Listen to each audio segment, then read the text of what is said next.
Kita kata kalau orang makan roti boleh ganti roti, orang makan nasi boleh ganti nasi, mengenyangkan. Selain itu, kira-kiranya Imam Muslim ni dia mari hadis kan. Saat ni kita baca dah, bila Nabi SAW nak Mi'raj tu, di tengah jalan tu di Ilya tu mana Baitul Maqdis, di Palestin lah ni Baitul Maqdis tu. Bila sampai di situ, dibawakan kepada Nabi SAW dua bekah, dua mangkuk. Dalam satunya berisi arak, satu laginya susu. Jadi digandingkan dua tu, dia letak sekali. Kalau bagi pilihan, dua tu. Begitulah juga tertib dari segi kitab ni. Mula-mula dia mari bab minuman ni arak, lepas arak susu. Isyarat kepada apa yang berlaku kepada Rasulullah, pilihan yang diberikan kepada dia dulu lagu mana, iaitu hak ni, dua ni antara dua. Mana kalau selain daripada air sejuk lah, air sejuk tu tak kira lah. Kalau hak lain, antara dua ni, hak ni digemari lah. Hak ni satu pihak, siapa kala ni pun duduk minum lagi, orang-orang kafir lah. Pada masa tu orang Islam pun minum juga di peringkat awal tu. Tapi hak tu sebenarnya tidak baik. Yang baiknya, yang ada munafaatnya, yang ada khasiatnya, baik untuk kesihatan, ialah susu. Tidak merosakkan akal seperti arak. Bahkan hak ni menyegarkan. Tak apalah hak tu. Kita nak cerita dari segi kesesuaian apa bab ni diatur oleh Imam Muslim lagu tu. Mula-mula bab minuman ni susu, arak, lepas tu susu. Itu isyarat kepada yang dihidangkan kepada Nabi, itulah bagi pilihan. Kalau nak pilih hak mana, dia pilih susu. Secara tidak langsung bermakna susu itu halal dan yang terpilih. Dan arak itu Nabi tinggalkan. Bahkan Jibril kata situ, kalau mu pilih arak tu sesak umatmu. Sesak umat. Maknanya hak tu tidak baik. Mungkin ada faedah dia sikit sebanyak, seperti mana dalam Quran pun ada sebut juga kan. Dia ada sebut juga, adalah munafaat dia tu sikit sebanyak, tetapi mudarat dia tu lebih lagi. Itu sebab kira-kiranya Imam Muslim susun hadis ini, lagu ni. Kemudian kita tengok cerita ni, cerita hadis mula-mula ni riwayat Barak. Dia kata Abu Bakar As-Siddiq, kira-kiranya royak dia lah. Kisah dia bila keluar daripada Mekah nak pergi ke Madinah. Di tengah jalan tu adalah kami jumpa dengan penggembala, seorang penggembala kambing. Ketika tu Rasulullah SAW dahaga. Abu Bakar ni, dia padahal tok tua dah, tok tua dia tu. Tapi tok tua pun lebih muda daripada Nabi SAW. Dia ni walaupun kata tok tua, dia lebih muda daripada Nabi SAW, tapi rupa dia lebih tua daripada Nabi SAW. Ketika sampai ke Madinah tu, setengah-tengah tak kenal lagi dia kamak ke Abu Bakar tu Rasulullah tu, pasal tua kan. Tapi tidak begitu. Rasulullah tu yang muda, nampak muda. Abu Bakar nampak tua, ubai habis rambut. Pada masa pergi ke Madinah tu pun ubai habis rambut. Abu Bakar cerita di dalam perjalanan tu lagu mana, dia ni tok tua, dia pergi perah susu kambing. Ditanya ada ke susu, boleh ke? Tupai boleh, ambil.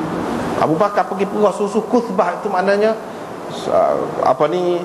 susu sebanyak yang memadai lah. Puaslah sekali minum tu, gitu sebanyak tu. Kalau kita kata segelas ataupun 2 gelas, itu maksud kuthbah. Saya pun bawa lah susu tu buat pergi kat Nabi. Mana kira-kiranya susu tu jauh bawa pergi. Nabi SAW pun minum, sampai saya berasa puas hati.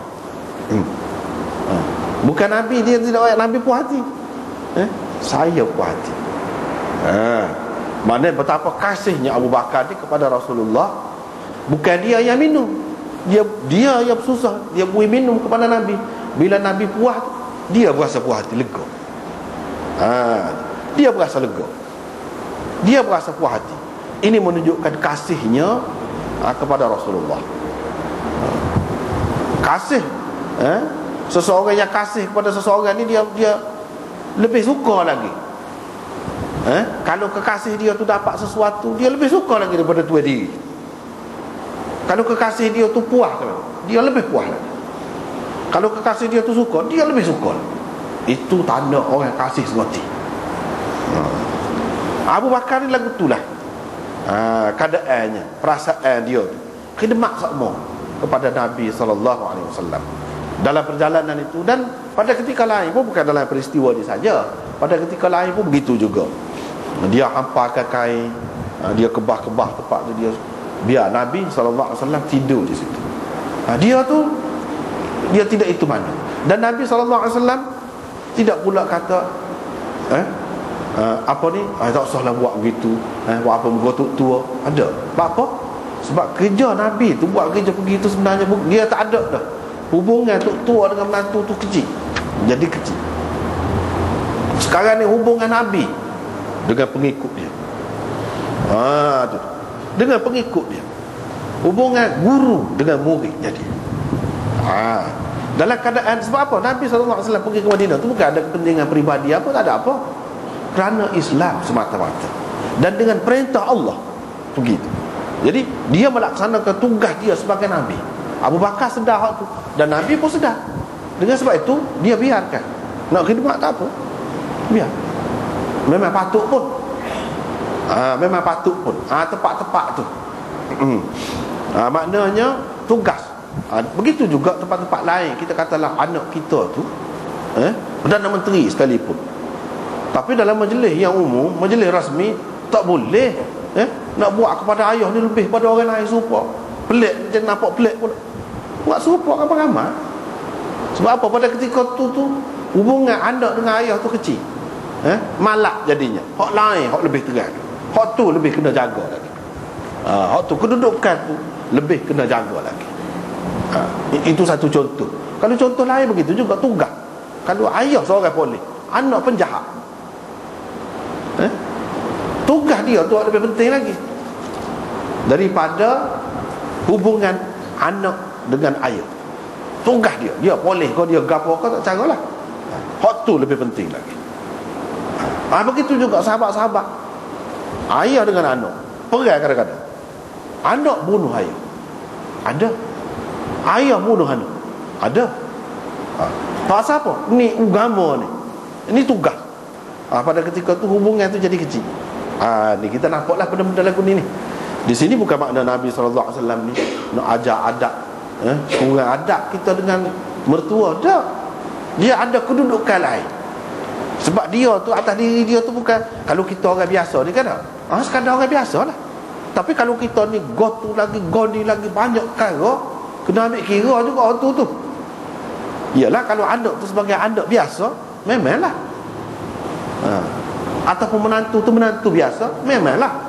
Tetapi kalau menantu tu, anak tu ada kedudukan dia dan dalam majlis yang khusus rasmi, maka dia kena jaga hak tu lebih penting lagi daripada hak ni, hubungan hak ni.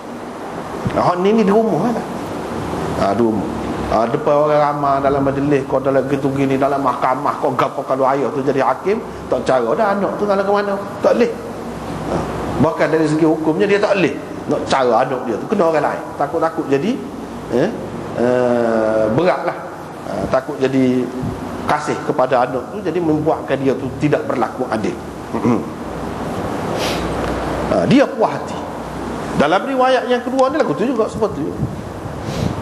Cumanya ada tambahan. Maknanya Abu Bakar ceritalah kepada Barak. Bila Abu Bakar pergi ke Madinah, Barak minta royak lah, minta juga royak peristiwa bagaimana dalam perjalanan hijrah tu. Abu Bakar pun cerita. Bila Barak dia nak cerita kepada orang lain pula, ada kalanya dia cerita rekah, ada kalanya dia cerita panjang sikit. Boleh jadi pada ketika dia rekah tu, dia nak cepat ke, dia gaduh ke, mana kita tahu. Kita tak boleh kata apa sekali ni dia royak banyak ni, lepas tu dia royak panjang pula, apa menunjukkan riwayat ni. Buat enti hadis dia tak faham, dia kata lagu betul. Dia kata apa riwayat ni setakat ni sikit